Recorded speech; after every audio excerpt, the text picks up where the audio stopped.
안녕하세요. 오늘은 사도행전 15장 1절부터 21절까지 말씀 나누겠습니다. 여러분, 지난 시간 우리는 바울과 바나바가 첫 번째 선교여행을 마치고 안디옥 교회로 돌아와서 하나님께서 이방인들에게 믿음의 문을 열어주신 것을 함께 기뻐하는 장면을 보았습니다. 그런데 오늘 본문에서는 바로 그 기쁨의 상황이 어떤 유대인들 때문에 문제가 되기 시작하는데요. 그 유대인들은 이방인들이 오직 믿음으로 구원받는다는 우리 주 예수님의 복음을 흔들려 했기 때문입니다. 오늘 이 말씀 1절, 2절 먼저 살펴보겠습니다. 유대로부터 내려온 어떤 사람들이 형제들을 가르치며 이르되 너희가 모세의 관례대로 할례를 받지 아니하면 구원받을 수 없느니라 하므로 바울과 바나바가 그 사람들과 작지 않은 분쟁과 논쟁을 벌이매 그들이 문제로 인해 바울과 바나바와 자기들 중에 다른 몇 사람을 예루살렘에 있는 사도들과 장로들에게 올려보내기로 결정하니라. 여러분, 지금 안디옥 교회가 성교의 열매로 한창 하나님의 은혜를 누리고 있었는데 그때 유대로부터 어떤 사람들이 내려옵니다. 이 사람들이 누구냐 하면요, 예수님을 믿는 유대인 그리스도인들입니다. 그런데 지금 이 사람들이 와서 뭐라고 가르칩니까? 너희가 모세의 관례대로 할례를 받지 아니하면 구원받을 수 없느니라. 여러분 잘 아시겠지만 여기서 할례는 옛날 유대 사람들이 하나님의 백성이라는 표시로 몸에 받던 의식입니다. 그런데 지금 이 사람들의 말에 따르자면 예수님만 믿어서는 구원을 못 받는다. 예수님을 믿고 거기다가 할례까지 받아야 모세의 율법까지 지켜야 구원을 받을 수 있다. 이렇게 주장합니다. 그런데 여러분, 이게 얼마나 무서운 말인지 아시나요? 이 말은 예수님만으로는 부족하다는 말입니다. 예수님 더하기 할례, 예수님 플러스 율법, 그래야 구원이다. 이런 말이거든요. 그러니까 바울과 바나바가 가만히 있었겠습니까? 아니죠. 작지 않은 분쟁과 논쟁을 그 사람들과 벌입니다. 여러분, 작지 않은 아주 젠틀한 표현인데요. 사실은 아주 큰 다툼을 벌인 거예요. 바울과 바나바가 얼굴을 붉혀가면서 이 사람들과 크게 부딪힌 거죠. 그러니까 우리가 여기서 한 가지 배울 게 있습니다. 여러분, 사실 교회 안에서 싸움은 좋은 게 아닙니다. 교회 안에서 대부분의 싸움은 사실 싸울 가치도 없는 것들입니다. 교회에서의 일이 어떤 일이든 그 일 때문에 싸우거나 마음 상하는 일이 생긴다면 차라리 그 일을 안 하는 게 낫습니다. 그런데 여러분, 복음이 걸린 문제는 다릅니다. 진리의 문제는 달라요. 사람이 어떻게 구원받느냐 하는 이 문제 앞에서는 바울이 지금 절대로 좋은 건 좋은 거지 이렇게 좋게 넘어가지 않습니다. 왜냐하면 이건 양보할 수 없는 문제였거든요. 그래서 이 사람들은 결국 예루살렘에 있는 사도들과 장로들, 목사님들께 이 문제를 가지고 올라가서 이 문제를 매듭짓기로 결정합니다. 그럼 우리 이어지는 3절에서 5절까지 말씀 함께 보시겠습니다.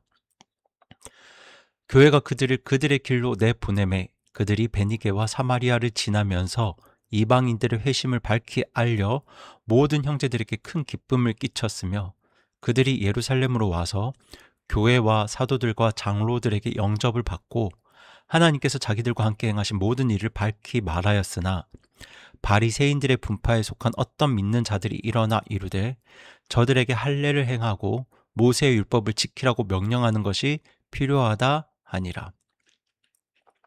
여러분, 바울 일행이 지금 예루살렘으로 올라가면서 지나는 곳마다 이방인들이 예수님을 어떻게 믿게 되었는지 이 이방인들의 회심을 밝히 알립니다. 그 기쁜 소식을 전하죠. 그리고 이방인들의 구원 소식을 들은 대부분의 성도들은, 형제들은 그 소식을 듣고 큰 기쁨을 누립니다. 그리고 예루살렘에 도착하죠. 그렇게 하나님께서 하신 일들을 보고했더니 여기서도 반대하는 사람들이 일어나요. 이번에는 어떤 사람들이냐면 바리새인들의 분파에 속한 어떤 믿는 자들입니다. 여러분 바리새인 잘 아시죠? 당시 유대 사회에서 율법을 아주 철저하게 지키는 것으로 유명했던 사람들입니다. 율법 하나하나를 목숨처럼 여기며 살았던 사람들인데요. 그런데 이 사람들은 예수님을 믿고 난 이후에도 오랫동안 몸에 뱉던 생각을 버리지 못한 거예요. 그래서 어떻게 주장했냐면 이방인들에게도 할례를 행하고 모세의 율법을 지키게 해야 한다. 이렇게 주장했던 거죠. 그런데 한편으로는 이해가 됩니다. 인간적으로는 이해가 되죠. 평생을 율법을 지키는데 인생을 바친 사람 입장에서는 믿음으로만 구원받는다. 참 받아들이기 어려웠을 것 같아요. 내가 평생 그렇게 고생을 하며 지켜온 율법 하나님의 말씀인데 저 사람들은 이런 것 없이도 그냥 은혜로 구원을 받는다고 할례도 안 받고 하나님의 백성이 된다고 이게 납득이 안 됐을 겁니다. 하지만 여러분 사실 여기에 복음의 핵심이 있습니다. 은혜의 복음, 그리스도의 복음의 핵심이 여기에 있어요. 여러분 구원은 내가 얼마나 애썼는가로 받는 게 아닙니다. 내 수고가 우리가 받은 구원에 뭔가를 보태는 게 아니라는 거예요. 바울도 바리새인이었지만 바울은 이 사실을 누구보다 잘 알고 있었거든요. 그래서 사도들과 본격적인 논쟁에 들어갑니다. 저희 그 논쟁의 내용들 6절부터 11절까지 천천히 한번 살펴보겠습니다. 사도들과 장로들이 이 일을 깊이 생각해 보려고 함께 왔는데 많은 논쟁이 있고 나서 베드로가 일어나 그들에게 이르되 사람들아 형제들아 너희가 아는 바와 같이 이방인들이 내 입을 통해 복음의 말씀을 듣고 믿게 하려고 하나님께서 매우 오래전에 우리 가운데서 나를 택하셨고 또 마음을 아시는 하나님께서 우리에게 성령님을 주신 것 같이 그들에게도 주사 그들에 대해 증언하셨으며 믿음으로 그들의 마음을 정결하게 하사 우리와 그들 사이에 아무 차별도 두지 아니하셨느니라. 그런데 이제 너희가 무슨 까닭으로 하나님을 시험하여 우리 조상들이나 우리나 맬 수 없던 멍에를 제자들의 목에 두려 하느냐? 오직 우리는 그들과 마찬가지로 주 예수 그리스도의 은혜를 통해 구원받는다는 것을 믿노라 하니라. 여러분 이제 사도들과 장로들이 이 문제를 놓고 정식으로 모입니다. 본격적으로 의논을 시작하는데요. 지금 이 회의가 사실 교회 역사상 첫 번째 공식 회의라고 합니다. 그런데 여기서도 많은 논쟁들이 있었다고 해요. 서로 자기 주장을 강하게 펼치면서 한참을 다툰 거죠. 그때 누가 일어섭니까? 네, 베드로가 일어섭니다. 그리고 베드로가 어떤 이야기를 꺼냅니까? 자기가 예전에 고넬료라는 이방인의 집에서 경험했던 일들을 이야기합니다. 하나님께서 나를 택하셔서 내 입을 통해 이방인들로 하여금 복음을 듣고 예수님을 믿게 하셨다. 이렇게 말합니다. 그리고 그때 무슨 일이 있었습니까? 마음을 아시는 하나님께서 우리에게 성령님을 주신 것 같이 유대인들에게 성령님을 주신 것 같이 그들에게도 주셨다고 증언합니다. 여러분 이게 복음의 핵심이죠. 하나님이 유대인들에게 주셨던 성령님을 누구에게도 똑같이 주셨다는 겁니까? 이방인들에게도 똑같이 주셨다는 겁니다. 할례를 받지 않아도 율법을 지키지 않아도 회개하고 예수님을 믿었을 때 그 믿음 하나로 성령님을 주셨다는 거죠. 그래서 베드로는 하나님께서 믿음으로 그들의 마음을 정결하게 하셨다 이렇게 말합니다. 그리고 이어서 우리와 그들 사이에 유대인과 이방인들 사이에 아무 차별도 두지 않으셨다고 말하고 있습니다. 여러분 하나님께서 차별을 두지 않으셨는데 사람들이 저들은 우리랑 달라 저들은 뭔가 더 해야 돼 하면서 사람과 사람 사이에 선을 긋는다면 그건 하나님이 하신 일을 사람이 되돌리려는 거예요. 그래서 베드로가 이어서 아주 강하게 말하죠. 그런데 이제 너희가 무슨 까닭으로 하나님을 시험하여 우리 조상들이나 우리나 맬 수 없던 멍에를 제자들의 목에 두려 하느냐. 여러분 여기서 멍에라는 건 이제 소가 목에 거는 무거운 짐을 끄는 도구잖아요. 그런데 지금 베드로가 율법을 바로 그 무거운 멍에라고 하는 겁니다. 이 율법이라는 멍에는 우리 조상들도 짊어지지 못했고 우리도 결국 다 짊어지지 못한 짐이었다. 그런데 왜 그 무거운 짐을 이방인들의 목에 다시 씌우려 하느냐. 베드로가 이렇게 말하고 있는 거예요. 참 정직한 고백이죠. 사실 율법을 그렇게 자랑하고 강조하던 유대인들조차 그 율법을 온전히 지켜낸 사람은 아무도 없었습니다. 그런데 이어지는 베드로의 결론이 정말 놀랍죠. 잘 보세요. 오직 우리는 그들과 마찬가지로 주 예수 그리스도의 은혜를 통해 구원받는다는 것을 믿노라. 여러분 지금 이 11절을 자세히 보세요. 제가 만약 유대인 입장에서 말하다 치면 이렇게 말할 것 같아요. 저 이방인들도 우리 유대인들처럼 구원받았다. 네. 이렇게 말할 것 같잖아요. 그런데 베드로는 순서를 뒤집습니다.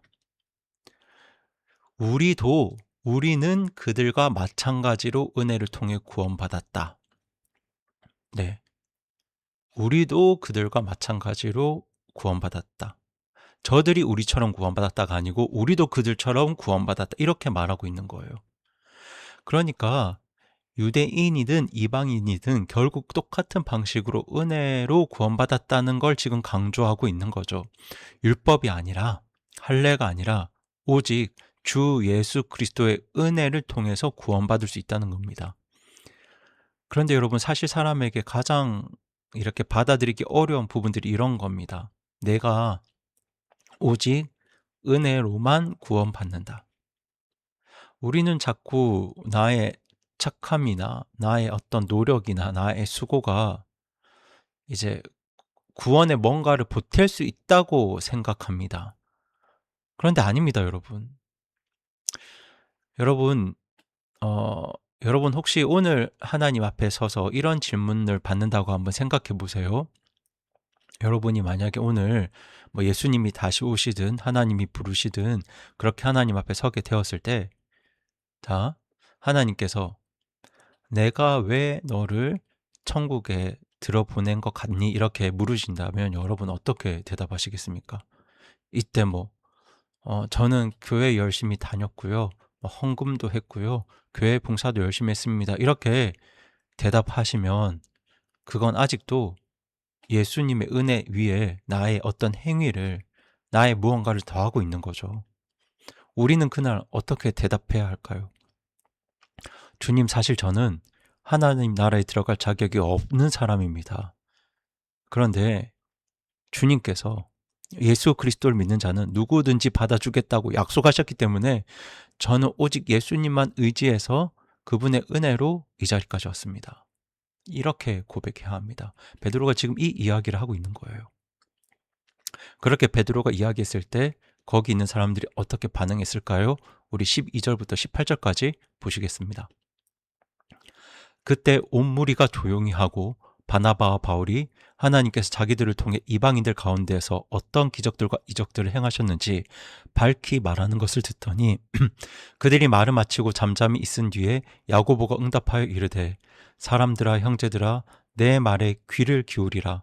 하나님께서 이방인들 중에 자신의 이름을 위해 한 백성을 취하시려고 처음으로 그들을 찾아가신 것을 시므온이 밝히 말하였는데 대언자들의 말씀들이 이것과 일치하는도다. 이것은 기록된 바 이 일 뒤에 내가 돌아와 다윗의 쓰러진 장막을 다시 건축하고 내가 그것에 허물어진 것을 다시 건축하며 내가 그것을 세우리니 이것은 사람들 중에서 남은 자들과 내 이름으로 불리는 모든 이방인들이 주를 찾게 하렵니다.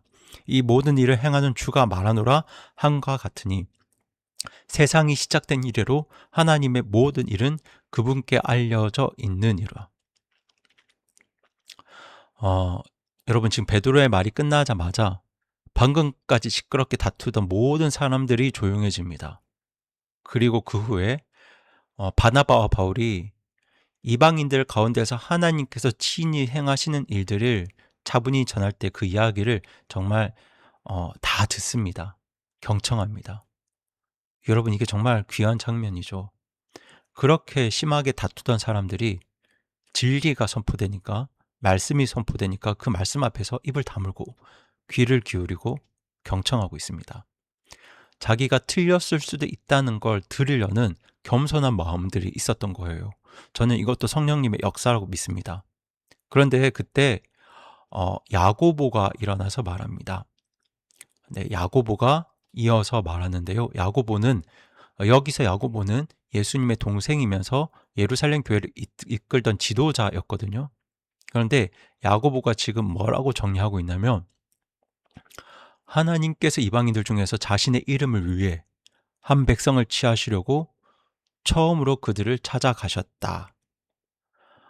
여러분, 이게 지금 무슨 말입니까? 하나님께서 이방인들 가운데서도 하나님의 백성을 불러내고 계신다는 말을 하고 있는 거예요. 그런데 야고보가 여기서 아주 중요한 걸 더합니다. 지금 뭘 이야기하냐면, 이 역사가 대언자들의 말씀들이 이것과 일치하는도, 이렇게 이야기합니다. 여러분, 여기서 대언자들의 말씀은 구약 성경을 말하죠. 그러니까 성경, 하나님의 말씀을 인용합니다. 그렇게 야고보는 이 자리에서 아모스 9장 11절 12절 말씀을 인용하는데요. 제가 읽어드리면요. 이 일 뒤에 내가 돌아와 다윗의 쓰러진 장막을 다시 건축하고, 이것은 사람들 중에서 남은 자들과 내 이름으로 불리는 모든 이방인들이 주를 찾게 하려 함이라. 이렇게 되어 있습니다. 그러니까 이 말씀의 핵심이 뭐냐면요, 이방인이 하나님을 찾고 하나님의 백성이 되는 일은 이미 오래전부터 하나님께서 계획하셨던 일이라는 거예요. 18절이 이 말씀을 이렇게 정리합니다. 세상이 시작된 이래로 하나님의 모든 일은 그분께 알려져 있느니라. 그러니까 여러분, 이방인인 우리들이 구원받는 일은요, 하나님이 급하게 만드신 플랜 B가 아니라는 말이에요. 이방인인 우리들이 구원받는 일은 세상을 지으실 때부터 하나님 마음속에 이미 있었던 하나님의 계획이었습니다. 저와 여러분은 그 오랜 계획 안에서 부르심을 받고 구원받은 사람들입니다. 그럼 저희 마지막 19절부터 21절까지 보시겠습니다. 그러므로 내 판결은 우리가 이방인들 가운데서 하나님께 돌아온 자들을 괴롭게 하지 말고, 다만 그들이 우상들의 더러운 것과 음행과 목매어 죽인 것과 피를 멀리하도록 그들에게 글을 쓰자는 것이니라. 이는 옛적부터 모세에게는 각 도시에서 글을 선포하는 자들이 있어 사람들이 안식일마다 회당들에서 모세의 글을 읽기 때문이니라 하니라. 여러분, 이제 야고보가 결론을 내리는데요. 네. 그러므로 내 판결은, 여기서 판결이라는 건 회의의 공식 결정을 말합니다. 그런데 어떤 결정이냐면, 이방인들 가운데서 하나님께 돌아온 자들을 괴롭게 하지 말자. 여러분이 괴롭게 하지 말자. 이게 무슨 말입니까? 이방인들에게 할례를 받아라, 율법을 지켜라, 이렇게 무거운 짐을 지우지 말자는 이야기죠. 오직 회개와 믿음으로 하나님께 돌아온 사람들을 그냥 있는 그대로 받아주자는 거예요. 다만 뭐 못하게 하자고 권면하자고 합니까? 우상들의 더러운 것과 음행과 목매어 죽인 것, 피, 이런 것들을 멀리하도록 권면하자고 합니다. 여러분, 이건 이것들을 지켜야 구원받을 수 있다는 새로운 율법이 아니에요. 당시 교회 안에는 유대인과 이방인이 함께 섞여 지내고 있었거든요. 그런데 이방인들이 과거에 우상 숭배하던 습관, 성적으로 문란하던 삶, 이런 걸 그대로 가지고 오면 사실 같이 신앙생활을 하는 유대인 형제들에게 큰 걸림돌이 되잖아요. 그리고 사실 이건 구원의 조건이 아니라 구원받은 사람이 성령님의 인도를 받다 보면 자연스럽게 해결되는 문제이기 때문에 함께 사랑으로 살아가기 위한 어떤 서로를 위한 배려로, 그리고 성령님의 인도하심을 믿는 믿음을 가지고 이런 일을 하지 말자고 서로 권면하자는 겁니다. 그러니까 구원은 오직 믿음으로, 오직 은혜로, 그리고 그렇게 구원받은 사람이 형제를 사랑하고 서로 배려하며 거룩하게 살아가는 것, 이 순서를 분명히 한 거죠. 그런데 여러분, 우리도 똑같습니다. 저와 여러분도 착하게 살아서 구원받은 게 아니에요. 먼저는 오직 은혜로 구원을 받았고, 그 다음에 은혜에 감사하면서 하나님을 사랑하면서 성령님의 도우심으로 하루하루 거룩하게 변화를 경험하며 살아가는 겁니다. 그렇게 오늘 예루살렘 교회는 구원에 대한 아주 중요한 진리를 정리했는데요. 사람이 구원받는 건 예수님 더하기 할례도 아니고 예수님 더하기 율법도 아니고 예수님 더하기 나의 행위도 아니라는 것. 오직 예수 그리스도의 은혜로만 구원받는다는 것. 이 진리를 교회가 함께 정리합니다. 그래서 베드로가 이렇게 고백했죠. 우리도 그들과 마찬가지로 은혜로 구원받았다. 네. 우리가 주변 사람들을 볼 때 참 구원받을 자격 없는 사람들처럼 보이는 분들이 있죠. 그런데 우리도 그들처럼 자격 없는 죄인이었지만 은혜로 구원받은 사람들입니다. 우리가 절대로 이 사실을 잊어서는 안 됩니다. 그러니 여러분, 혹시 지금도 마음 한구석에 내가 이만큼 했으니까, 내가 이 정도는 했으니까, 내가 이렇게 열심히 하나님을 찾았으니까 하나님이 나를 받아주신 거겠지, 이런 생각이 있으시면 오늘 그 생각들 내려놓으시기 바랍니다. 우리가 붙들 건 나의 행위가 아니라, 나의 노력과 나의 열심이 아니라 오직 예수 그리스도의 은혜입니다. 예수님 더하기 아무것도 없습니다. 오직 예수님으로만 충분합니다. 예수님의 은혜로 우리가 오늘을 살아가는 겁니다. 그렇게 주님 은혜 의지하면서, 성령님을 의지하시면서 오늘 하루 복되게 살아가시기 바랍니다. 우리 이 시간 함께 기도하시겠습니다. 살아계신 하나님 아버지, 저희가 저희의 어떤 행위나 노력이나 열심이 아니라 오직 우리 주님의 은혜로만 구원받았는데 저희가 그 사실을 잊을 때가 너무 많습니다.